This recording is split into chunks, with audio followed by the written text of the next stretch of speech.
Hello friends, आज हम देखेंगे आगे हमारी क्लास में क्लास नंबर 7 और क्लास नंबर 7 में सबसे पहले हमने देखा क्या लिखा हुआ है प्रोनाउन। प्रोनाउन अपने टॉपिक का नाम रहेगा। प्रोनाउन के अंदर हम ये देखेंगे कि कैसे अपन क्वेश्चन सॉल्व करते हैं, प्रोनाउन आते कहाँ पे काम में, प्रोनाउन को यूज कैसे किया जाता है, कौन सी जगह प्रोनाउन लगाना चाहिए, कौन सी जगह प्रोनाउन नहीं लगाना चाहिए, इन सब चीज़ों के बारे में हम इसमें बात करने वाले हैं। सबसे पहले प्रोनाउन होता क्या है? तो pronoun is used palace on a noun. मतलब क्या हुआ इस बात का कि जो वर्ड है नाउन है, उस नाउन की जगह काम में आने वाले वर्ड को हम क्या कह देंगे? प्रोनाउन कह देंगे। एक बार डेफिनेशन आपको समझ में आ गई, मतलब नाउन की जगह काम में आने वाले वर्ड को हम प्रोनाउन कह देंगे। पहला यहां पे मैंने लिखा Ram is a boy, he is teaching English।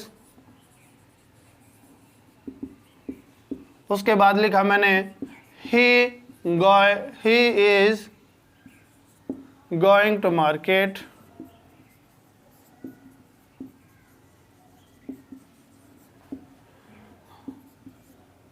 he is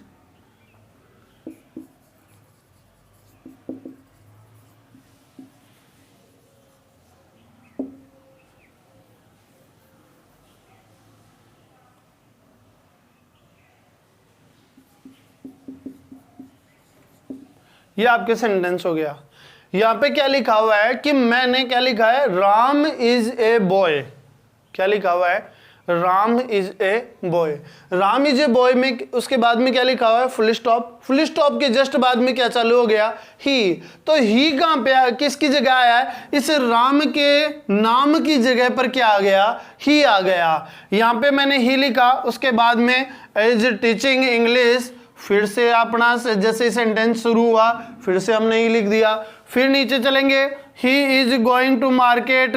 ही, फिर से ही आ गया। He is playing a cricket. तो यहाँ पे पूरे के पूरे में जगह जगह पर क्या आ रहा है? ही आ रहा है। तो ये ही का मतलब क्या हुआ यहाँ पे? तो राम का नाम अगर हम बार बार लिखेंगे तो अपना ये सेंटेंस सही नहीं लगेगा, अपने को पढ़ने में थोड़ा अटपटा लगेगा। इसलिए आप एक बार पढ़ के देख लो इसको पहले। बार बार आप राम राम राम करते रहे तो ये आपका सेंटेंस सही नहीं होगा। इसलिए हम क्या करेंगे, ये थोड़ा पढ़ने के हिसाब से भी ठीक नहीं लगेगा और ग्रामेटिकल तरीके से तो गलत है ही।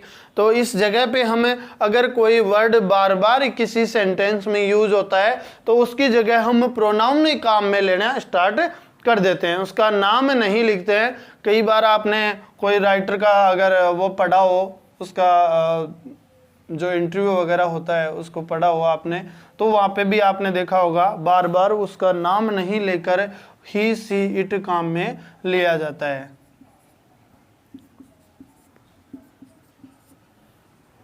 समझ में आ गया? ये था अपना प्रोनाउन की डेफिनेशन। उसके बाद में सबसे पहला जो काम है वो क्या है? आपको एग्जाम के पॉइंट ऑफ व्यू से जो इंपॉर्टेंट चीजें हैं वो मैं बता रहा हूं। आप इस चीज को ध्यान में रखोगे कि ये जो वाली जो चीज है कौन सी? प्रोनाउन। एंड अभी पिछली क्लास में मैंने सेंटेंस के बारे में बताया।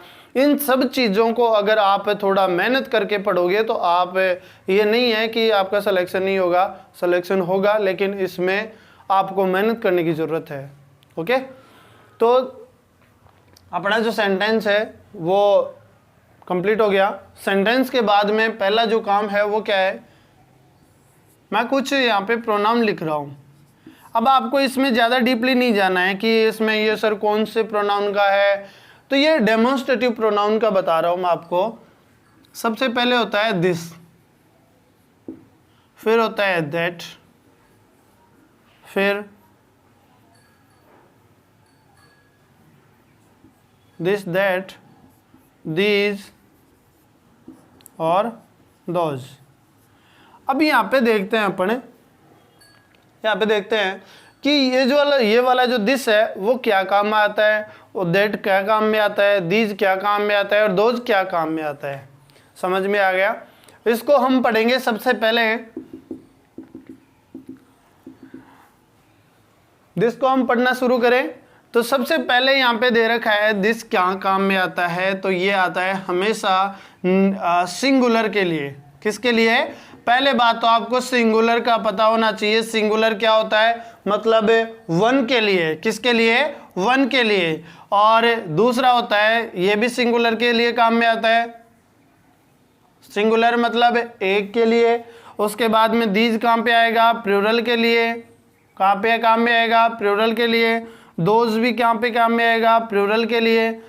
कोई डाउट यहाँ तक है? इसको याद कर सकते हो आप। दिस सिंगुलर के लिए, दैट सिंगुलर के लिए, दीज प्लूरल के लिए, दोज प्लूरल के लिए। इसमें अभी तक मैंने कोई स्पेशल चीज़ नहीं बताई है। प्लूरल का मतलब मोर देन वन, एक से ज़्यादा, एक से ज़्यादा, मोर देन वन, एक से ज़्यादा होगा तो उसको हम कह देंगे प्लूरल है। ठीक है। अब इसके बाद में यहाँ पे देखो सिंगुलर हो गया। अब इसका होगा नियरेस्ट।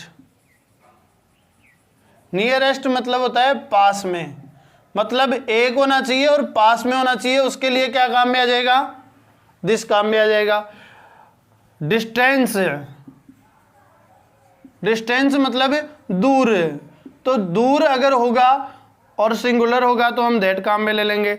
दीज का मतलब क्या हुआ? दीज प्लूरल है। प्लूरल का मतलब क्या हो गया? सिंगुलर। प्लूरल का मतलब, सॉरी, प्लूरल का मतलब यहाँ पे हो गया नियरेस्ट। ये अपना नियरेस्ट हो गया। नियरेस्ट मतलब पास में। उसके बाद में यहाँ पे प्लूरल दे रखा है। प्लूरल को हम कैसे काम में लेंगे? प्लूरल को हम डिस्टेंस के रूप में काम में लेंगे। डिस्टेंस के साथ में मतलब दूर। पहला अपना दे रखा है यहाँ पे दिस। दिस का मतलब क्या हो गया? दिस का मतलब क्या हो गया? दिस कहाँ पे काम में आएगा? सिंगुलर और नियरेस्ट के लिए। कहाँ पे काम में आएगा? सिंगुलर और नियरेस्ट के लिए। उसके बाद में दूसरा दैट। दैट कहाँ पे काम में आ जाएगा? सिंगुलर और डिस्टेंस के लिए। कहाँ पे काम में आएगा? सिंगुलर और डिस्टेंस के लिए। उसके बाद में दीज। दीज का मतलब वो कहाँ पे काम में आएगा? प्लूरल और नियरेस्ट के लिए, मतलब पास के लिए। प्लूरल मतलब एक से ज़्यादा होगा। तो दोज कहाँ पे काम में आएगा? प्लूरल और डिस्टेंस के लिए। कहाँ पे काम में आएगा? प्लूरल कहाँ पे काम में आएगा? वो दोज कहाँ पे काम में आएगा? प्लूरल और डिस्टेंस के लिए। समझ में आ गया आपको? यहाँ पे दो चीज़ें मैंने दे रखी है कि ये सर पहला अपना क्वेश्चन है कि काम में कहाँ लिया जाता है, तो ये नाउन को इंडिकेट करने के लिए काम में लिया जाता है। कौन से? These, this, that, these, those. कहाँ पे काम में लिया जाता है? कहाँ पे काम में लिया जाता है? नाउन को इंडिकेट करने के लिए। This is a pen, this is a marker. तो यहाँ पे क्या हो जाएगा? यहाँ पे दिस काम में आया। क्यों काम में आया? क्योंकि एक है। एक के साथ में ये दूसरा क्या है? नियरेस्ट, मतलब पास में है मेरे। ठीक है। सेकंड मैंने लिखा दैट। दैट इज, दैट और सिंगुलर और डिस्टेंस के लिए काम में आएगा। That is a watch. That is a watch. वो क्या है? नाउन है। क्या है? नाउन है। उसको मैं इंडिकेट करते हुए बोल रहा हूं that is watch, that is mobile, that is mobile. तो ये दूर है मेरे से, तो मैं इसको क्या कह दूंगा? That is mobile. और अगर मेरे पास में जस्ट है, तो मेरे पास में मार्कर है, तो मैं इसको क्या बोल दूंगा? दिस। समझ में आ गया दोनों में डिफरेंस? अब यहाँ पे तीसरा लिखा हुआ है दीज। दीज किसके लिए? प्लूरल और नियरेस्ट के लिए। मतलब these are markers, these are markers. तो यहाँ पे क्या हो जाएगा? जो पास में है, पास में है लेकिन खूब सारे मार्कर रखे हुए हैं, तो उसको हम क्या बोल देंगे? These are markers. लेकिन दूर फोन अगर पड़े हैं खूब सारे, तो हम उनको क्या कह देंगे? Those are mobiles, those are mobiles. दूर पड़े हैं, दूर पड़े हैं तो उनके लिए क्या काम में आ जाएगा? वो भी नाउन है। नाउन कैसे है? नाउन क्या है? नाउन उसका नाम है, मोबाइल है उसका नाम। उसको हम एयर थोड़ी बोल सकते हैं, उसको वाटर थोड़ी बोल सकते हैं, उसका एक स्पेसिफिक नेम है। नेम का मतलब क्या हो गया? वो नाउन है। नेम का मतलब क्या हो गया? नाउन है। कोई भी चीज का कुछ भी अगर नाम होता है तो उसको हम नाउन कह देते हैं। समझ में आ गया आपको। ये था अपना छोटा सा part, this that these those के बारे में मैंने बता दिया है आपको। उस ये करते क्या है, तो ये इंडिकेट करते हैं किसको, पूरे के पूरे एक नाउन को। कोई भी नाउन हो सकती है। नाउन क्या होता है, नाउन कोई भी नाम हो सकता है, कोई भी नाम वर्ड के अंदर, हवा, पानी, कुछ भी, वुड, चेयर, कर्टेन, सब जो चीजें हैं उनका एक स्पेसिफिक नाम है, तो उसको हम नाउन कहते हैं। समझ में आ गया। वर्ड में कोई भी अगर नाम है, noun is a name, noun is a name. कोई भी अगर नाम है तो उसको हम क्या कह देंगे, नाउन कह देंगे। कोई भी अगर नाम है तो उसको हम नाउन कह देंगे। नाउन को इंडिकेट करने वाले वर्ड्स को हम क्या कहते हैं, डेमोन्स्ट्रेटिव प्रोनाउन बोलते हैं वैसे तो इनको, लेकिन डेमोन्स्ट्रेटिव प्रोनाउन बोला जाता है। लेकिन आपको सिर्फ इतना ध्यान रखना है कि दिस क्या काम में आता है, दिस सिंगुलर और नियरेस्ट के लिए काम में आता है, दैट किसके लिए, सिंगुलर और डिस्टेंस के लिए, दीज किसके लिए, प्लूरल और नियरेस्ट के लिए, दोज किसके लिए, प्लूरल और डिस्टेंस के लिए।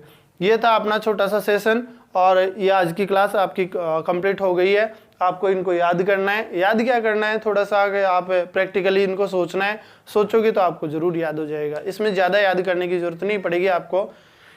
इंग्लिश को थोड़ा सा आप बेसिक लेके चलोगे तो आपको बड़ा जल्दी याद होगा, जल्दी आपको समझ में आएगा। अगर आप इसको थोड़ा ऐसे डर डर के अगर दूर भागोगे तो फिर काम चलने वाला नहीं है। इतना कोई हार्ड नहीं है। आप अगर थोड़ा थोड़ा इसमें मेहनत करना स्टार्ट करोगे, एक ऐसे नहीं करना है आपको कि एक दिन 10 घंटे पढ़ लिए इंग्लिश को, नहीं। आप पहले, अगर आपको इंग्लिश में कम मार्क्स आ रहे हैं तो आप पहले 10 मिनट पढ़ो, फिर 20 मिनट पढ़ो, पहले रीडिंग की कोशिश करो आप, क्योंकि क्वेश्चन जब समझ में आएगा जब आपको रीडिंग अच्छे से आएगी। और रीडिंग जब अच्छे से समझ में आने लग गई तो उसके बाद में आप आराम से क्वेश्चन को सोल्व कर सकते हो। पहले बात तो ये, रीडिंग के बाद में आपको धीरे धीरे मीनिंग्स में प्रॉब्लम आती है, स्पेलिंग्स वगैरह नहीं बना पाते हो, तो उनके अंदर आप धीरे धीरे फिर सीखो उनको। उसके बाद में आपको नाउन, प्रोनाउन ये क्या होती है उनको थोड़ा थोड़ा हल्का हल्का पकड़ना। अब मैंने बताया नाउन इज ए नेम, बस इतना सा आपको ध्यान रखना है कि noun is a name, pronoun is used palace on a noun. समझ में आ गया। बस 2 ही छोटे छोटे वर्ड हैं, इनकी डेफिनेशन से ही इनका सब कुछ पता चलता है कि हाँ ये किस जगह काम में आते हैं, क्या होता है क्या नहीं होता है, ये हमने पढ़ लिया। इसके बाद में हमारा जो ये सबसे बड़ी प्रॉब्लम आती है कि सर ही सी इट कहाँ काम में ली जाती है। तो ही सी का तो सबको पता होता है, लेकिन इट कहाँ पे काम में लिया जाता है।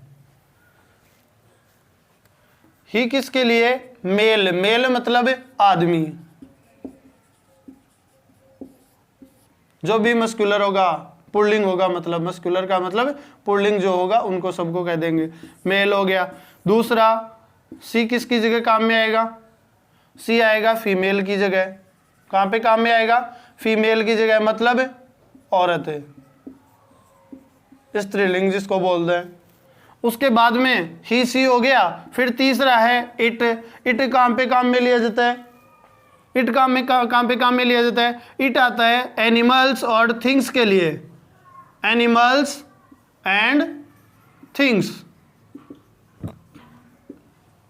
एनिमल्स मतलब जानवर के नाम की जगह का अगर काम में लेते हैं तो वो इट काम में लेते हैं। और थिंग्स की जगह मतलब जिनमें जान नहीं होती है, चीजें, सामान, ठीक है, जो जिनमें जान नहीं होती है, नॉन लिविंग थिंग्स, उनको हम थिंग्स बोलते हैं। नॉन लिविंग, जिनमें जान नहीं होती है तो उनको हम थिंग्स बोलते हैं। इधर एनिमल्स मतलब जानवर का नाम, तो ये अगर हैं तो वहां पे क्या काम में लिया जाएगा, इट काम में लिया जाएगा। इसके बाद में हम नेक्स्ट कल पढ़ते हैं, ठीक है। Thank you.